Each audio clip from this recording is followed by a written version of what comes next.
Good evening, everybody, and thank you for coming out on this incredibly spectacular evening and being with us tonight. This Wednesday, May 8th meeting of the Budget Committee is now called to order. Ms. Henderson, will you please call the roll? Buck, Here.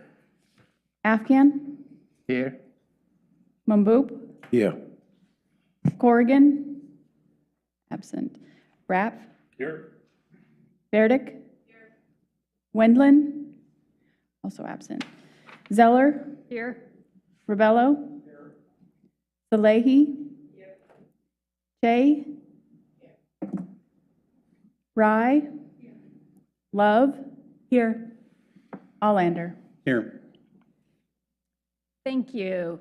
The next is the approval of the minutes from our last meeting, April 23rd, 2025.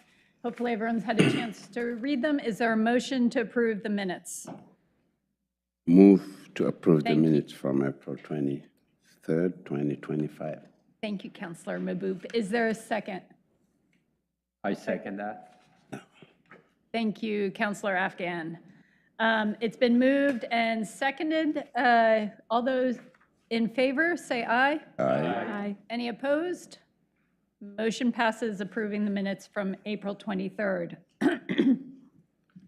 Next on the agenda is public comment, and if you're here to provide public comment, hopefully you've signed in.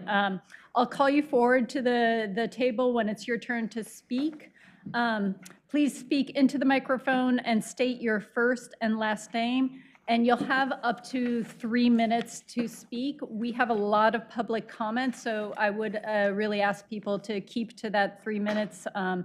And when you see the red light, that is the end of your time. So thank you very much. And first up is Susan Spear.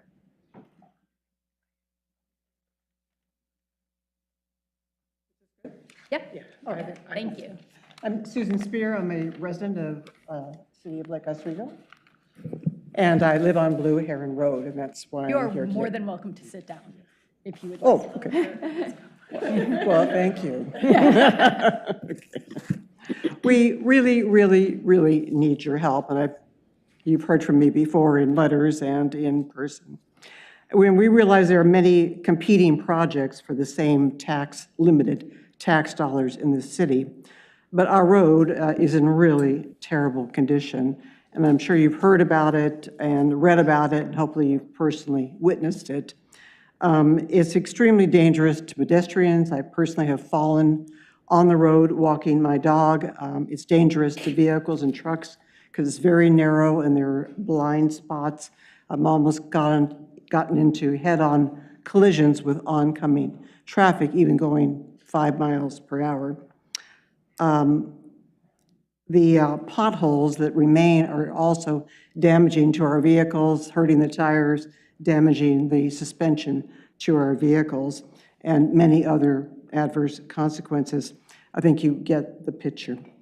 I have personally not seen a residential street in the city of Lake Oswego that is in this bad of condition. And please help us to get this road fixed once and for all, and we're begging you not to postpone or cancel the proposed project. Thank you for your time. Quick question for you. I think I know what street you're talking about. Can you just be clear what street? I don't think you mentioned the street you're talking about. A Blue Heron Road. Thank you. Thank you. Thank you, Ms. Spear. Next up is Kim Wolmuth.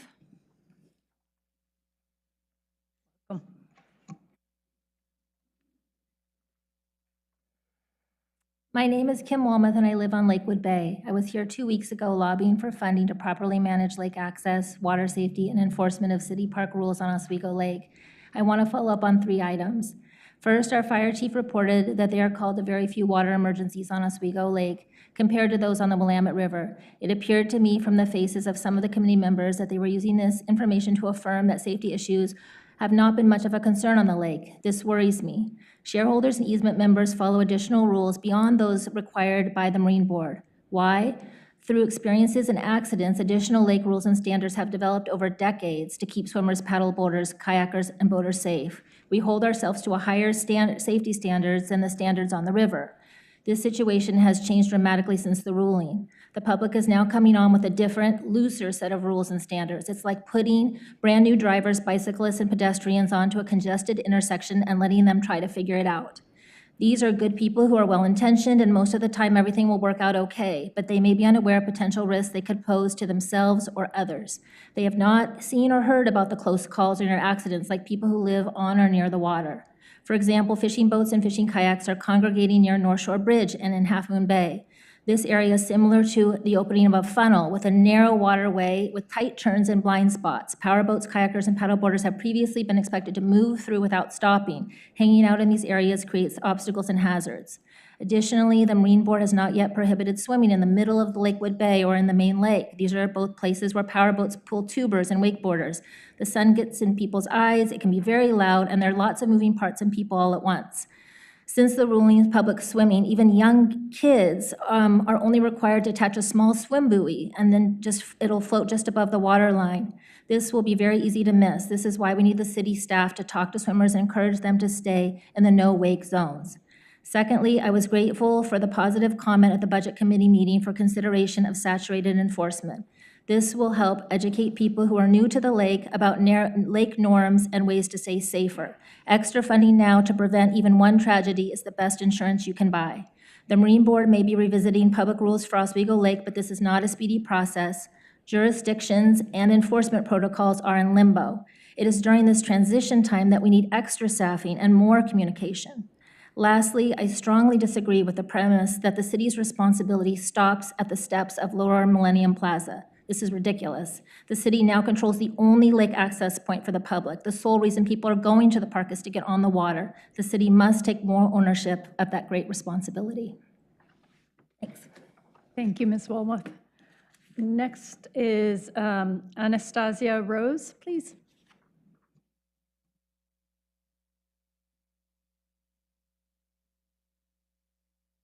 Hi, my name is Anastasia Rose, and I also live on Blue Heron Road. And all our neighbors, we get together every year, and our main concern is about our road condition. We did come about more than 20 people about 2 years ago, and our mayor told us to come again this year because budget will be approved today. And the reason we wanted to come, because over the many, many years, I lived on that street more than 7 years, and in the city almost 30 years, our budget to repair our road was placed on a budget for approval, but was canceled many, many times before. We're really, really concerned that it will happen again, and that's why we're here. So please help us. This road has a lot of problems, and it does cost a lot of money to fix it because it's dead-end street with a lot of potholes, very narrow, there are no turnarounds, not enough light, a lot of blind corners, very unsafe. So please help us to just do it once and right, and we will be so grateful for your help. Thank you. Thank you, Ms. Rose. Next up is Susan Wellens. Wellens, thank you. Yep, now I'll remember the red thing. I forgot last time. I live on Blue Heron Road. You've heard me before. I'm just here to reinforce the fact that this is not just a road, it is actually an access point for Blue Heron, Westridge, Bryant Road, all the walkers that go through our road, which is a lot every day, go through that road and down that bridge, and it's always dangerous. There's kids. It's been out there for a long, long time, and you can only push this back for so long. And I really hope you stick with what you say you're going to do and fund this and do it right. There's also water issues, so that ties into it, and the safety issues. The other thing is I just wanted to comment on the lake, even though this is about Blue Heron Road as well. I am very, very concerned about safety, and I have observed, because I am on the water, I have observed things going on with a lot of issues that the city is going to have liability, and nobody talks about that liability, but it's huge. One person gets run over by a boat. One person drowns. One child gets hurt. It's going to be on the city's back, not just the homeowners, because the homeowners are doing everything they can. And the Lake Corp has done everything they can do to keep this safe. But you are liable. And you need to step up and manage it correctly and safely if it is open to access.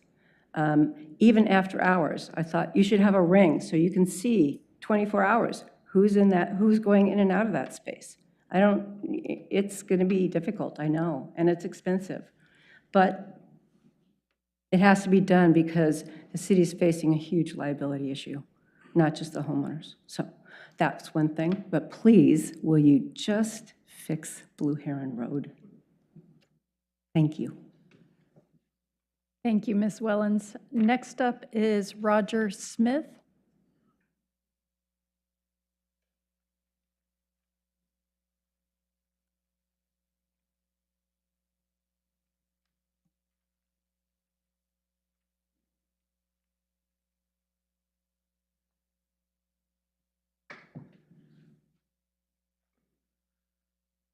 Good evening, Mr. Mayor, Councilman. I'm not even going to bring up repaving Blue Heron Road. I know you have it scheduled. What I'd like to bring up, is there not a way that the city can fix the potholes on the road at this time? You made a faint effort a year ago to fix them. You didn't fix the approach on the driving side as you go into Blue Heron. You didn't fix the sinkhole in front of my house that's dropped down maybe another foot this year. There's so many bad spots in the road, it's hard to describe it. But there's about 20 of them that need to be patched and fixed. It's just tearing our cars to pieces. There's no reason that this city can't maintain a road in a satisfactory position that you can drive on it. It's the worst road in the city, and you know it, we know it, and you don't want to fix it because it's a small dead-end street. And that's what we've heard over and over and over, clear back to when the county owned it. We think you ought to step up and at least patch our road at this time and make it satisfactory to drive on. Do you not agree? Mr. Mayor, don't you think it's reasonable? What?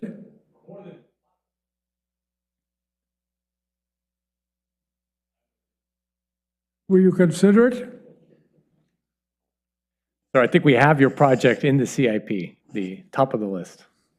I know you have a project to fix it, but we do need it patched now. Thank you. Thank you. Thank you, Mr. Smith. Is there anyone else here for public comment who didn't turn in a form but would like to speak? Okay. Well, thank you, everybody, on that. I'd like to welcome Erica Rooney, the Public Works Director and City Engineer, and Stefan Broaddus, the Director of Special Projects. We've heard two comments on two issues. If you could talk about, as you're talking through the CIP on Blue Heron, that would be very helpful. Thank you.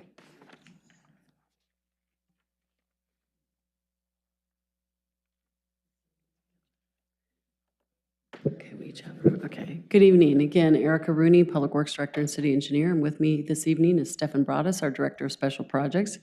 Stefan has been integral in the last several years of developing our CIP list and our entire document. So that's why he's here tonight. He's going to help us with the presentation as we've done in the past several biennium budget proposals.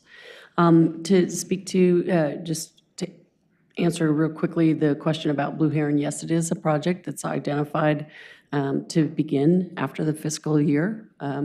It's not an easy project. There's a lot of components to it. not just paving it, but stormwater needs to be addressed, and there may be a few other issues as well that we're going to have to take care of out there. So it's a process that will take a while. We intend to fully engage all of the property owners, because that's how we will need to do this project, as we change everybody's driveways and we change access during construction, and a lot of things will have to be managed. So it's a big effort, and that's why it's shown as, maybe taking possibly up to 3 years. But it is on the list, and we are planning to get started soon.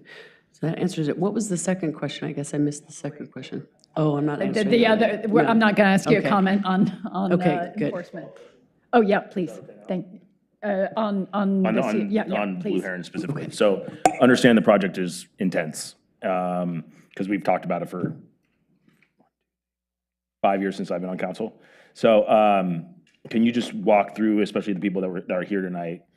Yes, it's complex. Yes, it's going to take 3 years, but it's something that's going to happen, start kind of the process of, like, it's going to take you so long to kind of plan the logistics of getting it done, but it's going to start, if the budget gets approved, it starts, like, the engineering starts first, and then you tear ground, and then that's why it's going to take 3 years to complete. Can you just kind of walk through that briefly? Yeah. Because I don't want people to think that nothing's going to be done for 3 years. I want them to know that it's, like, starting immediately, but may not look like stuff's happening, but stuff is happening. Does that make sense? Right. Yeah. Yeah. Yeah, I can take a shot at that. So many capital improvement projects similar to this one, the planning and design of it actually takes longer than the construction itself does. And that's kind of along the old adage of measure twice and cut once. So this project being, with all of the challenges that Erica mentioned, narrow access, a dead-end street, the lack of existing stormwater facilities, a lot of challenges that create a more difficult project than simply just getting in and repaving it. So with all that, it will require a robust planning activity to identify all of the potential alternatives, a exercise of comparing and contrasting those alternatives to identify what is the best fit for the community. And then once that's performed, which would include obviously an extensive community outreach effort to make sure that the engineering solutions align with what the non-technical expectations of the community might be.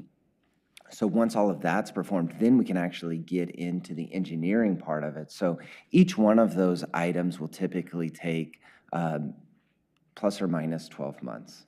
And so from there, once all of that's been done, then we can bid out the construction of the project, which is typically about 2 to 3 months to follow public procurement. And then we get into construction, which construction on that job is going to be interesting to see what the expected duration is. There's a couple of different approaches there. There's Band-Aid method, which would be really rough,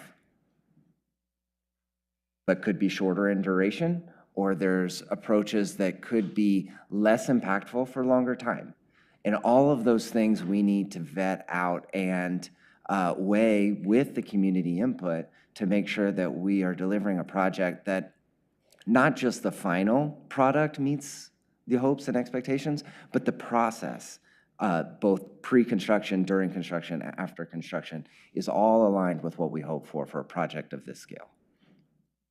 I appreciate you saying that, because I think a lot of people don't understand how hard city engineering projects are and the effort and the logistics that go into doing these things, and especially on a road as unique as Blue Heron. I mean, you all know I live on that road too. And we've discussed this before, and I think you guys need to understand, this is not going to be easy for us if this happens. It's super narrow. You're going to lose some of your easement on the front of your property because you got to make it, the proper width. And getting, they have to do one side, so, and then the other side. So, and then stormwater. So it's not going to happen overnight, but, hopefully if this budget gets approved tonight, the process starts and it'll finish. So just want everybody to be patient. So thank you very much for explaining that. Thank you. And yeah, please go ahead. Go ahead. Okay. Oh, there was a Bella. question, Carrie, and then Counselor Afghan. Ms. Love. So just following up on what Aaron mentioned is what kind of accountability can the citizens have? Like how can they touch base with the process of this? So when you are heads down doing the work that you need to do in order to prep for it, because it is a major project, how can they check in with you or know that things are happening even though they may not see it? Because it seems like they've been here before, they've gone through a couple of cycles of this, and a little bit is that they just don't believe that it's going to happen, right? So how can we install that trust that we're actually doing the work that we said we're going to do? Thank you. Sure. I think there's a couple of different methods of communication, both static as well as proactive. So once the project starts, once it gets funded and then once it starts, a project manager would be assigned. And so any community member that had a question will have a point of contact. Primary point of contact will be the project manager. At any point in time, they can call or email that project manager to say, what's the latest status on this? So that's always available. The other forms of communication, the project website will be developed, so that will be a page where people, if they're not necessarily wanting a phone call or something, they can go and just get what is the latest information. We update those fairly often depending on the status of the project. During construction, we may update it as often as once a week. During design, it's probably closer to once a month, once a quarter. So that's a conduit for information to be shared as well. And then, like I mentioned in my previous response, there will be a heavy community engagement component to this project. So that will that will be defined as we get into the planning process for the project, but that will most likely look like public meetings, virtual, in person. It can look like, and different projects have different engagement strategies that are developed for them. For example, we've had projects where we started with an open house with no design whatsoever. So that was basically the start of the project, was just basically a listening opportunity for the project team to gather the input. And then we have other projects in which there's really only one way to do that project. So it's more of a just information sharing exercise instead of a two-way conversation. So there's definitely a lot of different strategies, and we have members of our team that specialize in specifically the communication component of these. So that person will work to develop the community engagement plan in which we will then enact as we deliver the project. So there will be very open lines of communication at all points of the project, either for a open house, like a community type of engagement, or just a simple phone call. Counselor Afghan? Chair Zeller, if you don't mind, I'd like to switch back to the budget as opposed to project execution plan. Director, for the Blue Heron, there is a $2.15 million in 2027, 2028. Is that part of, are you securing that funding as part of this cycle or the cycle 2 years from now? Yes, go ahead. They can't secure it for that budget cycle. You'll have to adopt that project amount again in 2 years. Okay, it's What they're doing is they're making sure that it doesn't get spent on a different project. the intent of my question was procedural as opposed to challenging when it's going to happen. If we have it, No, my answer is a process answer. So that 2.7, you're not appropriating that $2.7 million as part of this budget. You can't Understood. appropriate it until 2027. understood. Thank you. You answered my question. Thank you. Yes, Mr. Rubin.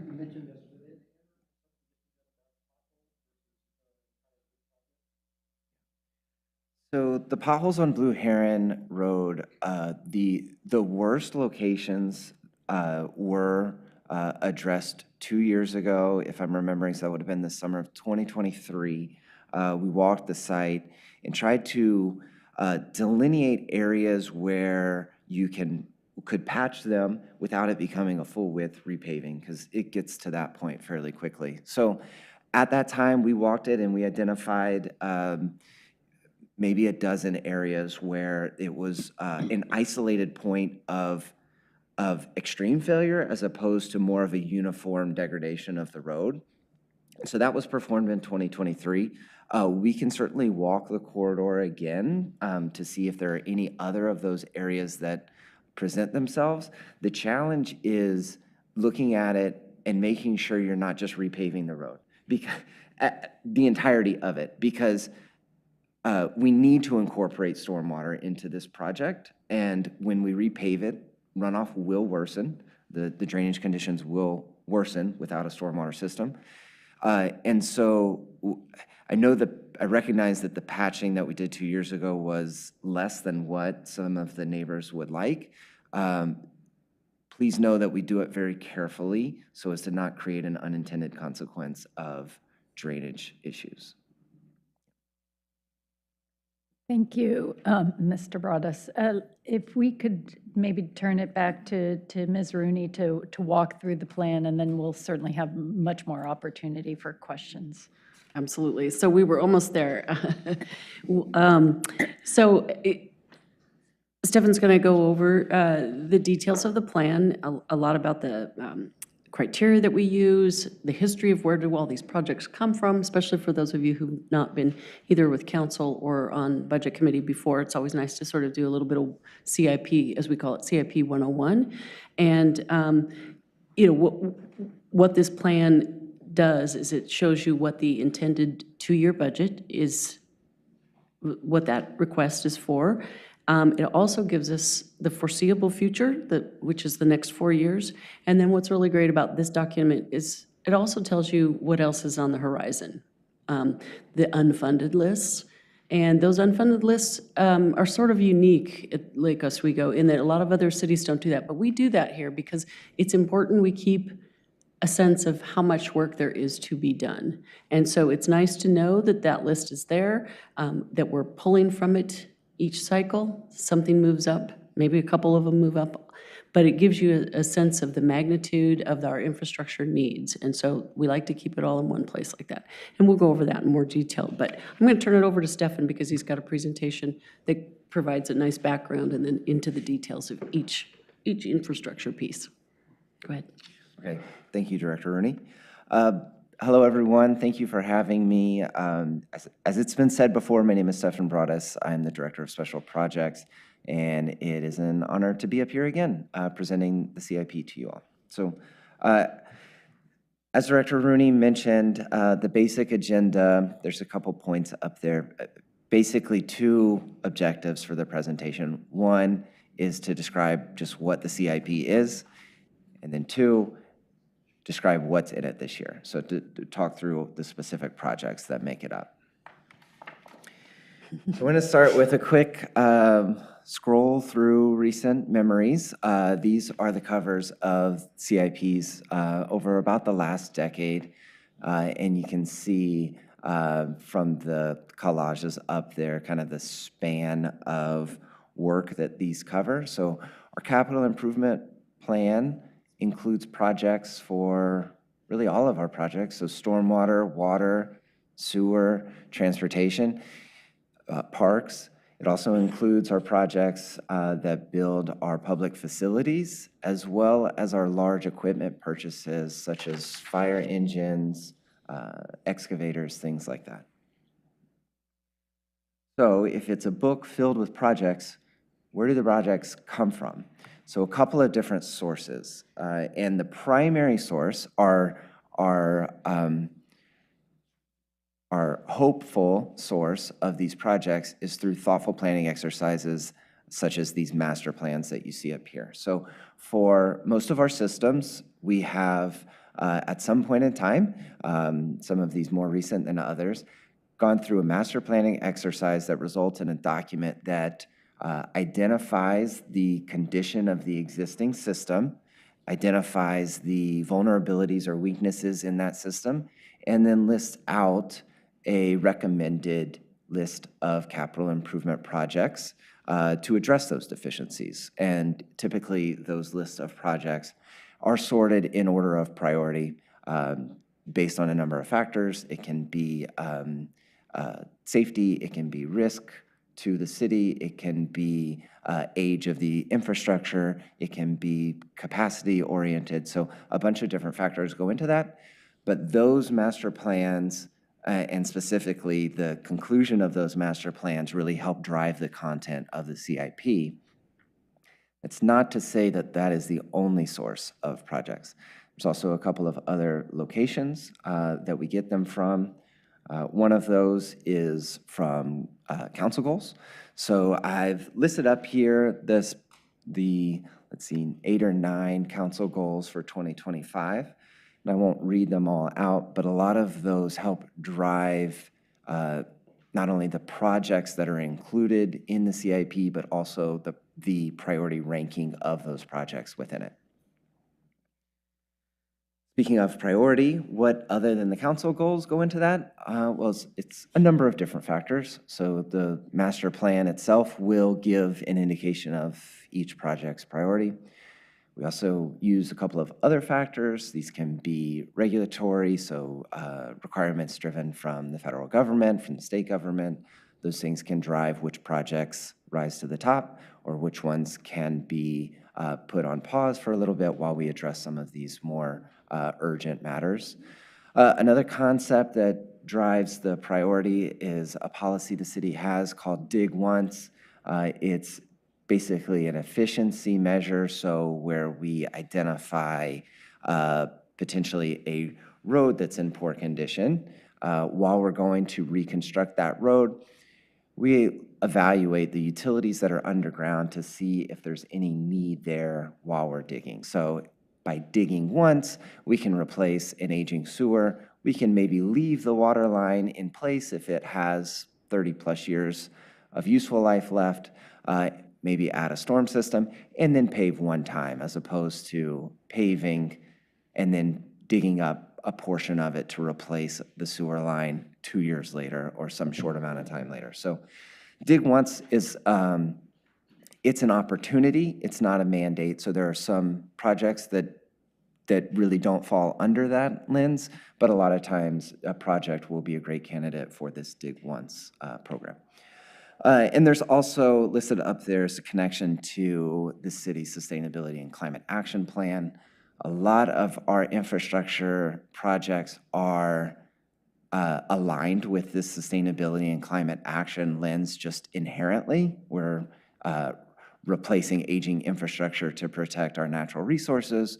We are replacing pavement to improve safety and vehicle efficiency on the road. So a lot of our projects are aligned with that plan inherently, and we try to go and make those explicit connections to that plan to really show how the CIP is aligned with other planning efforts within the city. So the next topic I want to get into is essentially where does the money come for these projects? And it varies from fund to fund, from project type to project type. So I'll walk through some of the most common funding sources for the different project types. Starting with parks, it's a number of sources, but primarily it comes from the general fund, which is essentially property taxes. It also comes from system development charges. So those are charges placed on private development that is shown to increase the demand, so essentially drives at a need for capacity increase. So you wouldn't see system and development charges on all development, but just development that is shown to put an additional strain on city systems. Parks projects are also funded by bonds, as well as some grants as well. Utility billing, I've lumped in, sorry, not utility billing, utility funding. I've lumped in water, sewer, and storm together as they're fairly similar. Primary funding source for these are your monthly utility bills. And we also get some funding similar to what I described in parks for system development charges. Whenever that development puts additional strain on our utility systems, they are charged a SDC, which goes to the corresponding fund to be used on a capacity enhancement project in the future. Transportation has a little bit more complexity to it. So yes, there's still the monthly utility billing element in the form of the street maintenance fee, but there's a couple of other sources as well. So our transportation projects get funded by the gas tax, county vehicle registration fees. The transportation projects also historically have been the beneficiary of a general fund transfer as well, which is a bit unique compared to the other utility funds. And also SDCs again. Okay, so we've talked about what the CIP is, we talked about where the projects come from, how we prioritize, and where we get the money. The last element of this presentation is to give some insight into some specific projects that are included. I did want to note that as we run through these next few slides, this is not an exhaustive list. These are just some of the projects that are included on there. So we'll start with parks. Now that LORAC is wrapping up, complete, there's a couple of additional parks projects listed in the upcoming CIP. I show a couple of pathway projects listed up there. Willamette River Greenway Trail, as well as the West Beluga Park Neighborhood Connector. Shifting over to water, I show kind of a sampling of the projects that we have shown. The first one on this list, Cornell Water Main Upgrade. That's replacing an undersized and aging water main with one of greater diameter, as well as new to obviously restart that useful life. Also have in here the McVeigh Pump Station replacement. That building in the lower left of those three pictures, that is the existing McVeigh Pump Station. And it, as you can tell, and as it appears, is reaching the end of its useful life. And that was identified in the master plan to be replaced. That project is nearing final design, and construction will start in the near future. And then the picture that's shown on the top left there, I included that one because it's a little bit of a different project type in that it is more general asset management. So one thing we have listed on there is the painting of our reservoirs, again, to maintain those assets, as well as a hatch replacement, and that is under the umbrella of the regulatory mandates that are given to us. So that one's from the Oregon Department of Health, has requirements on these hatches that are on these reservoirs, so that project aligns with a regulatory mandate.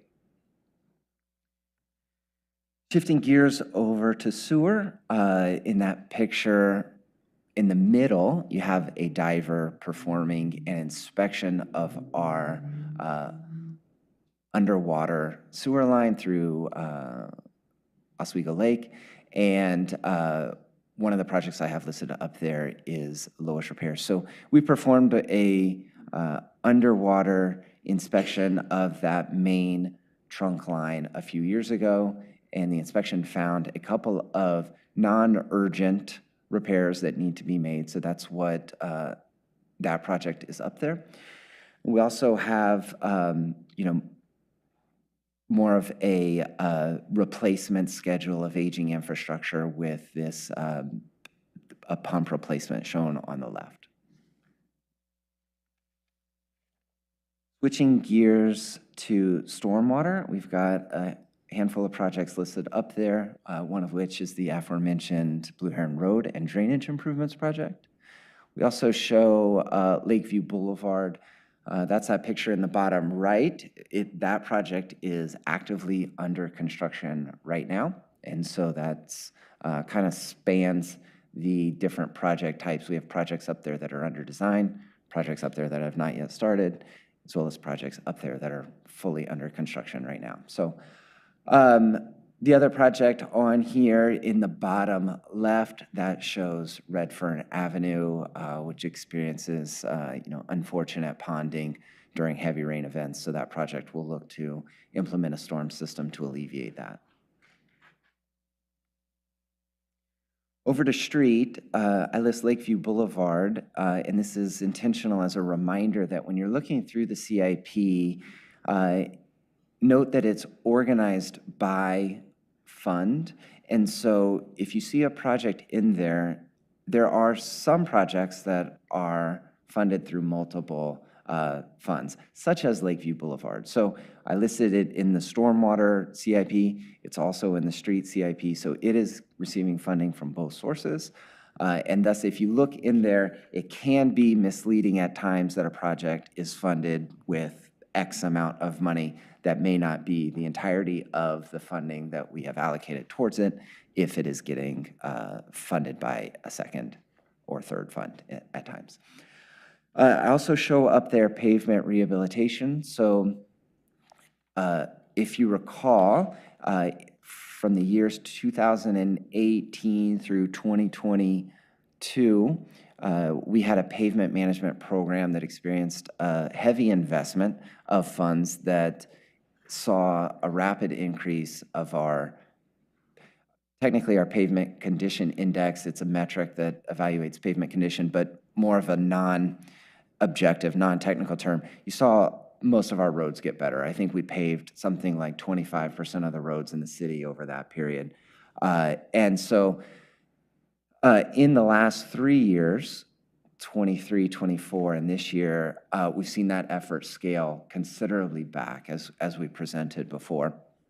And so what's in the CIP is basically more of a return to that level of investment that we saw in the 5 years before, and building up that pavement condition again. And we know we have some roads out there really of all sorts, arterials, collectors, and local roads that are in need of some attention. So along with that, we also have some smaller scale projects. So we have a couple of signal and crosswalk improvements that have been identified. And then consistent with our ADA self-evaluation and transition plan, we also show quite a bit of an investment going towards ADA curb ramps. And then we have a continuation of the pathways that are prioritized for access routes to and from our schools in town.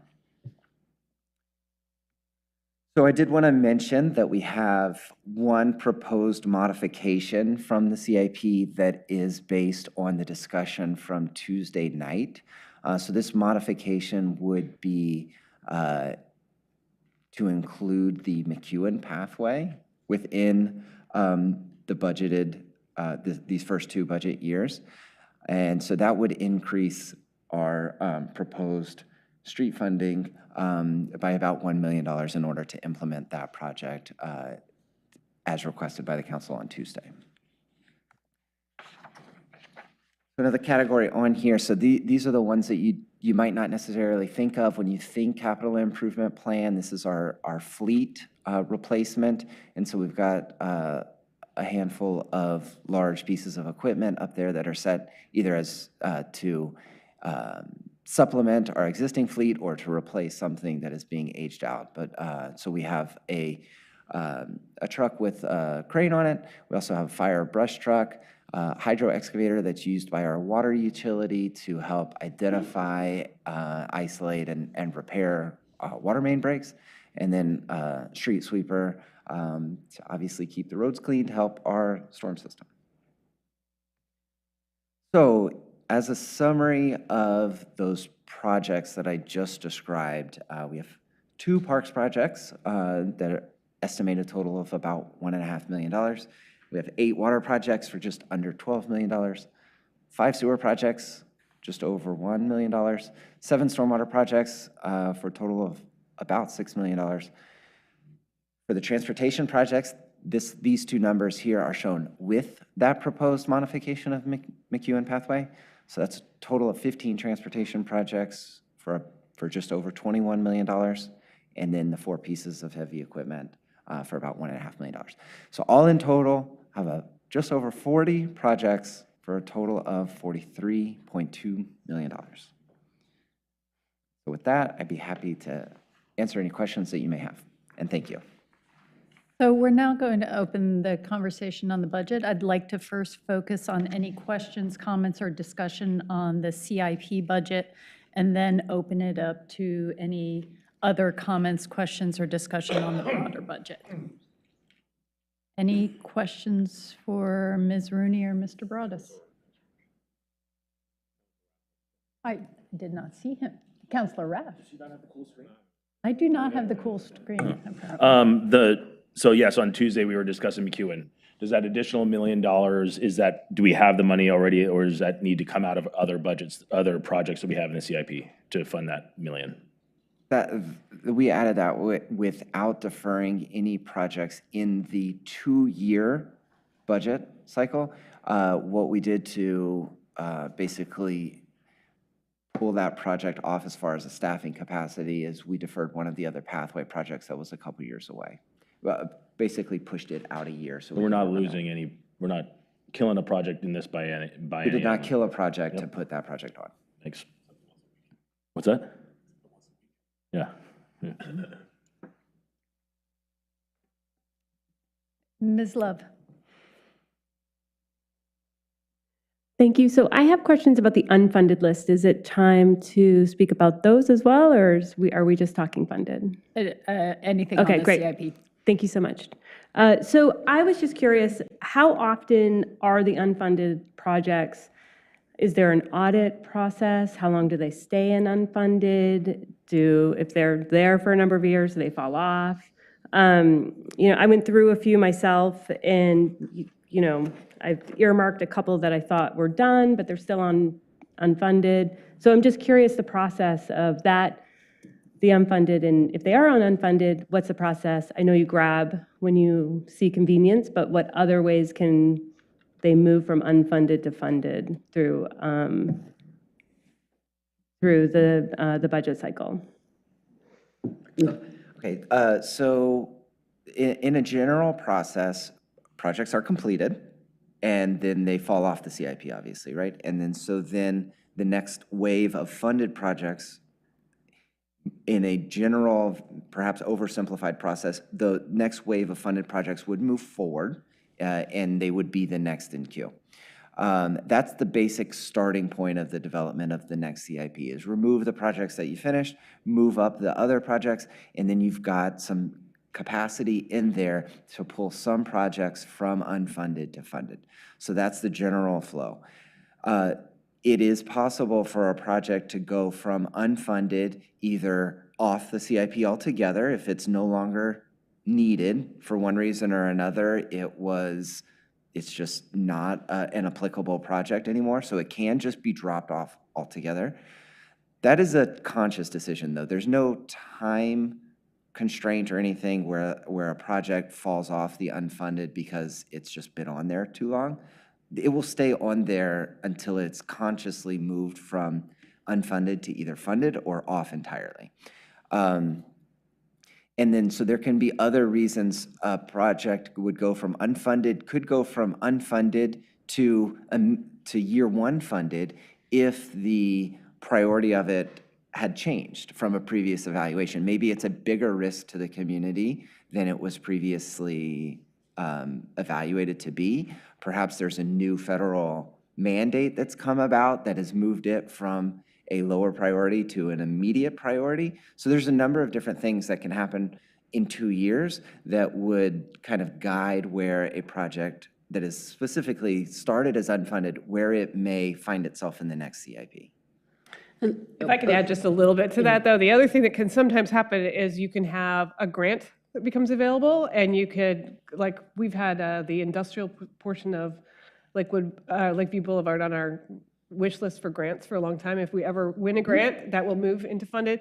And every once in a while, a council decides they want to go out and ask the voters for approval for additional taxation. That's how many of our parks projects in the last 5 years got completed, is that a previous council asked the voters to renew a general obligation bond for parks. That's how we built the LORAC. That's how we built the skate park.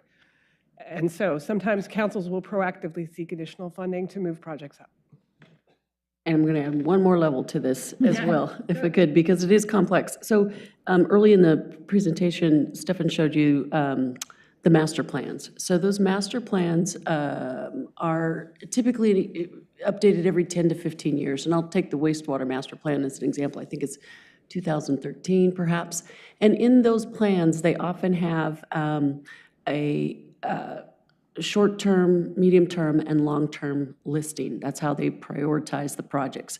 We might not need to build a new water reservoir in the first 10 years, but maybe at the 30-year mark. So all of those projects end up in the CIP, and that water reservoir may be way down on the list because we don't need it for 30 years, but we don't want to forget about it.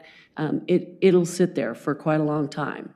But that's where some of that prioritization comes from, so that we start to do, in theory, the easy solution is to do all the short terms first, and then the medium, and then long term. And other things come into play, as we talked about, that might change it a little bit from year to year, or from biennium budget cycle to cycle.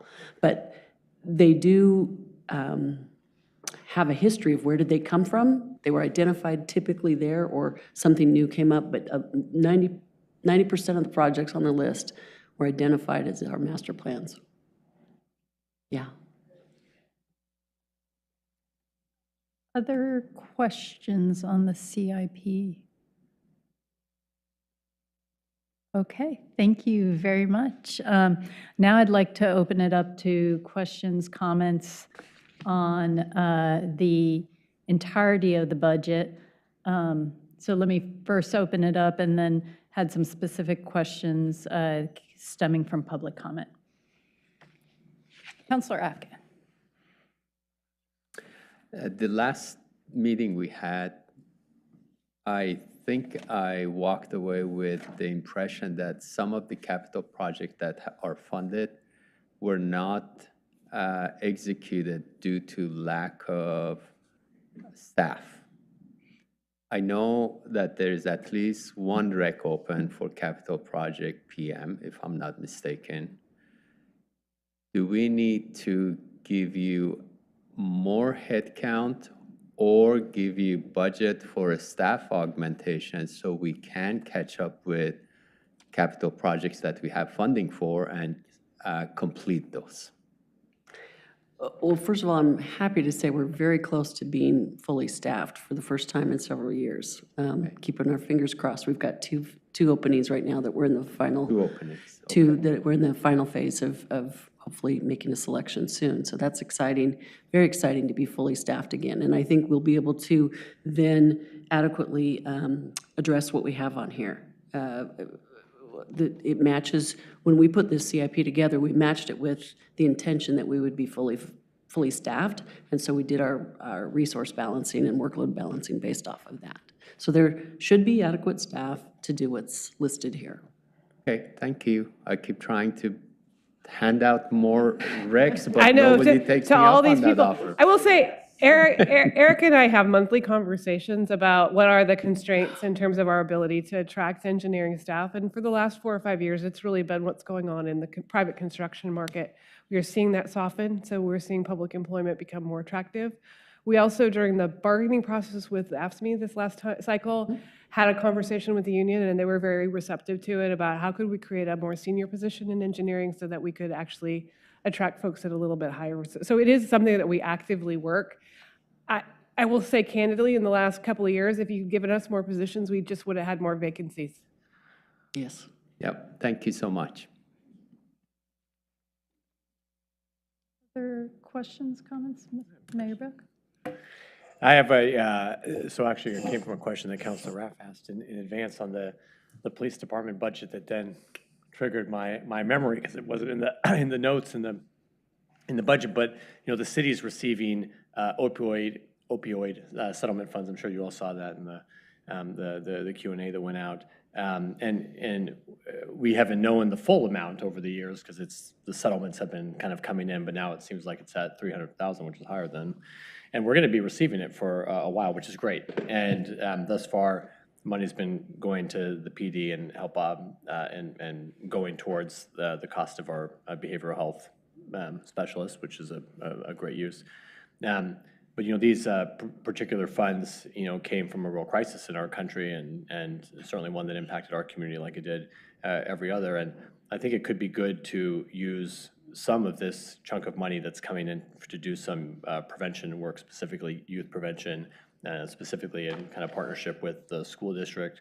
We all know they're also facing cuts. They're losing kind of the social services workers.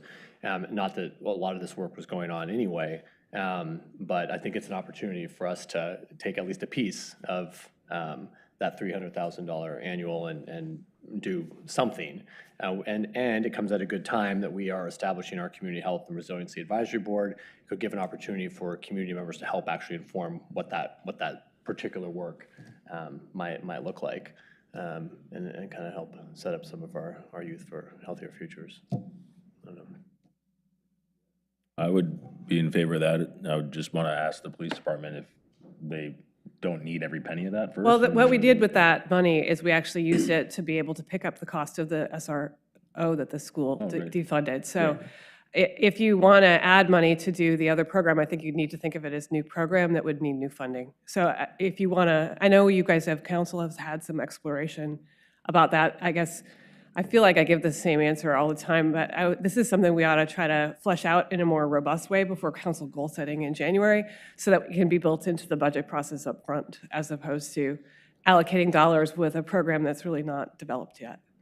So again, I think it would be a new program. I think you guys hinted at wanting to do it during goal setting this last year, and so I think we just ought to spend some time this fall trying to round it out a little bit.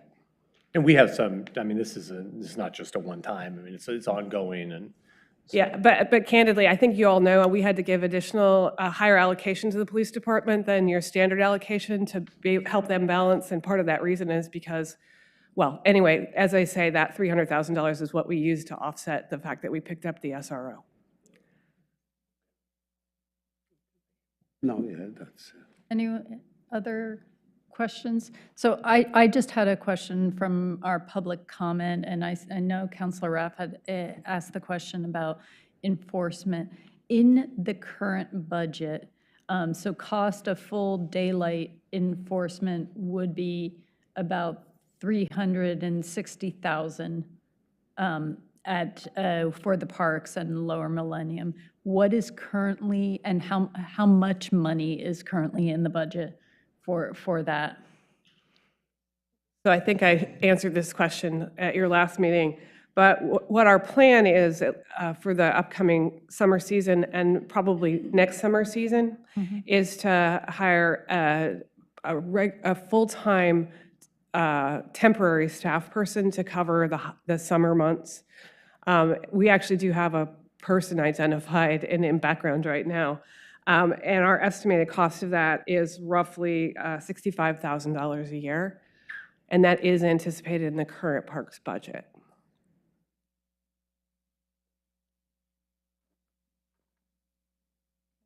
Any other questions, comments? I saw Councilor Afghan, then Ms. Love, then Councilor Mahboub. I yield to Ms. Love. Thank you. So just in the same conversation about, what about signage for the lake? Is there any budget in Yeah, there's actually signage there now. And the challenge is that there's so much information to convey that the sign would have to be ginormous. So if you go down there now and you stand at the steps, there is currently signage. Our thought process is, though, is that most of the folks who are entering the lake, first of all, they're not reading the sign. And I think I could make the sign really big, and they might still not read the sign. So the idea behind having the staff person down there for the summer months is just to educate folks who are about to launch into the lake. And the other thing, and I think the person who testified earlier identified the challenge that we're facing, which is we actually don't have we don't have responsibilities for we don't set the Marine Board's rules, and some of the Lake Corps' rules are not Marine Board rules, and so they're they're just best, I will say the Lake Corps' rules are best practices. They're all good ideas. When you read them, you're like, yeah, that makes sense. But so I think that the idea is that we would not just educate folks about what the rules are in our park, but we would also be then able to talk to folks about, here is a good idea. Like if you're paddling or swimming, stay between the buoy and the shore. Here's another good idea. Don't cross in front of a motorboat. Here's another good idea. You really need that swim buoy because otherwise people can't see you.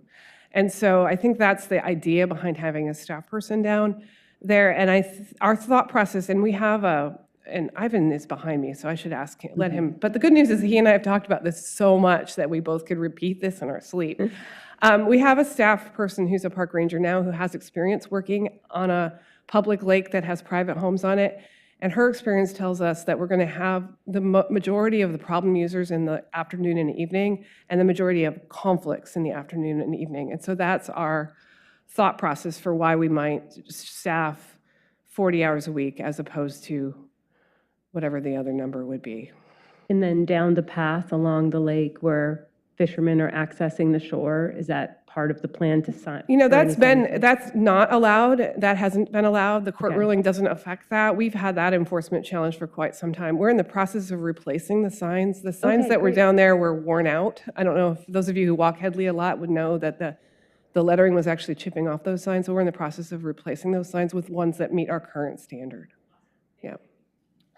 Councilor Afghan, and then Maboop and Ms. This, Saleh. this topic came up last time. It has come up today. There are public comments that keep coming, and I'm also getting comments outside of the city meetings.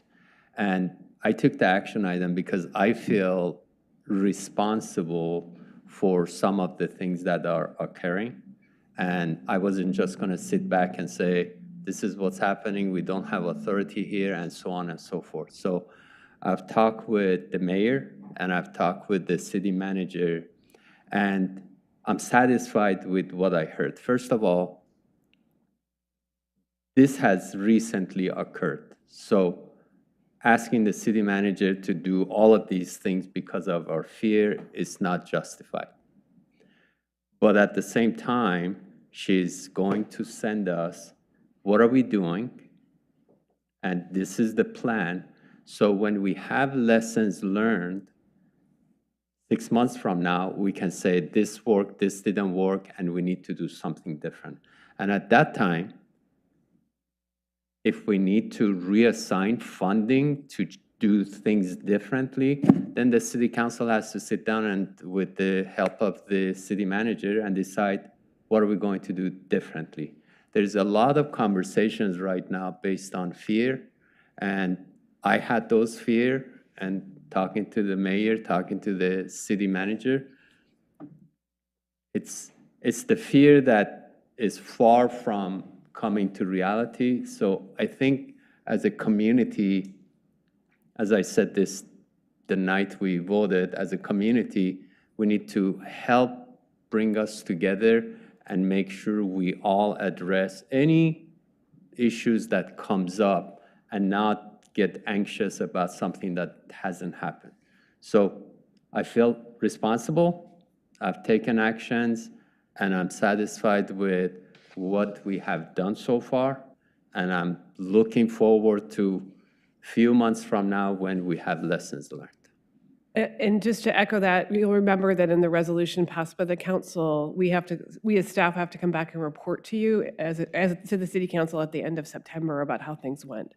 So we will use the summer to not only try to educate people, but to learn about what's actually happening and be able to talk to you about what we can and can't do as a result of what we learn. Councilor Maboop. Yeah, I mean, I talk to many folks on the lake, and I think, their fear, whatever we call it, it's something that's real because they, it's not fear, it's real things. Like people go there. Like I talked yesterday to a woman, she told me 2 days ago, she said, that's my first time here. Because I tell them, what do you think? She had her boat, mini boat, and she said she was on the buoy line which is good. And she said people were very nice. I was on the buoy line, but she said it's very dangerous when people are not in there. So that we know, and we cannot call it fear. Accident can happen. People can be killed there. She told me, the lady told me that, and say, whoa. But she said people were very nice, and most of the time people were on, I thought some folks refused to go there, and I think it's still some folks who refuse to go on the buoy line, and that's what can cause the problem, and that's why we should have that person to do that job. Like that, we are here, when you enter the lake, we want you to use the buoy line. If you don't, you are doing it on your own risk. I think it's what people want to hear. It's not feeling responsible. We are like government, we apply. I'm not responsible of really doing there's not anything I did that I say I feel responsible. I feel responsible of the safety of our citizens that live on the lake and on the safety of people who enter our parks. And what we should do is make sure that those things don't happen. And how do we do it? We have that person being there. And we know evenings, so we make sure that no one enter the lake in the evening. How do we do it? Maybe we talk in collaboration with the folks on the lake and with the park rangers and the camera that we are, that's what I want also folks on the lake. We are very lucky to have a person like Ivan directing the parks. I talked to him, and he's very concerned, as all of you, about things that can happen, and they're proactive. We have cameras, we have things to go there. That's what we should tell, but we cannot just tell people it's fear. No, it's the truth. Things are happening there, and they're telling us. I know neighbors in the lake who say, oh, I live on the bay, especially people who live on the bay. They're the one who see things. So we have to listen more to them and try to work with them to see what we can do to alleviate all those things. Thank you. Salehi. Thank you. I think maybe Councilor Afghan answered my question, but just for the good of the group, I was just wondering what kind of contingency was in the plan, since we are approving it for 2 years. If come September there was more resources required to be allocated, would we have it or not? But it sounds like the council potentially has the opportunity to revisit and reallocate. So maybe that answered my question already. Yeah, that's what contingency, there's a contingency in the Parks Department's budget and in the general fund as a whole. So if we needed additional resources, that's where we would look first.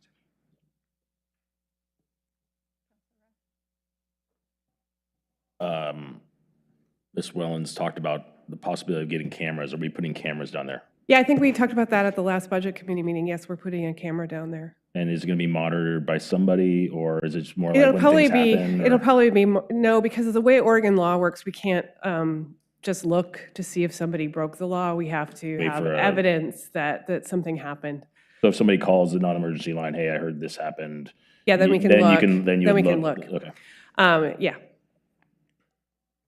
I just have one clarification. I appreciated your comments. I would agree that most problems do happen in the afternoon and the evening. So will there be staffing 7 days a week in the afternoon and evening? No, our plan is Thursday, Friday, Saturday, Sunday, which seem to be the heavy use days in the evenings.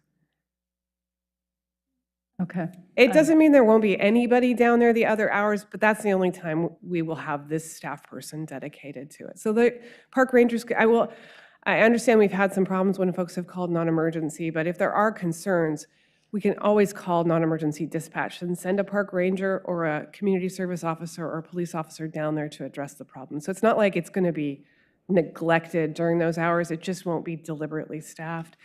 The other part of the plan is to add a kiosk that'll have swim buoys and life jackets available for folks so that we help folks. We make resources available so that if you do get into trouble while you're out there, at least you have some support. So, like we have at George Rogers Park. Thank you. Councilor Reff? brought up another question I had. Someone wrote me a note about the excess trash happening in Millennium Plaza on nice days with do we need more resources for like park maintenance, Ivan, or to make sure like all that stuff's kind of cleaned up No, and and in nice? fact, I think I got that same note, and it was one trash can, and it was overflowing, and it was at the far end of the actually the Headley Walkway. It wasn't actually in Millennium Plaza Park. And it was mostly dog poop bags and salt and straw. And so I don't believe it was anything to do with the lake. Thank you. Any other questions, comments, or discussion before we vote on the budget? Okay. With that, and I'm going to get the number exactly correct.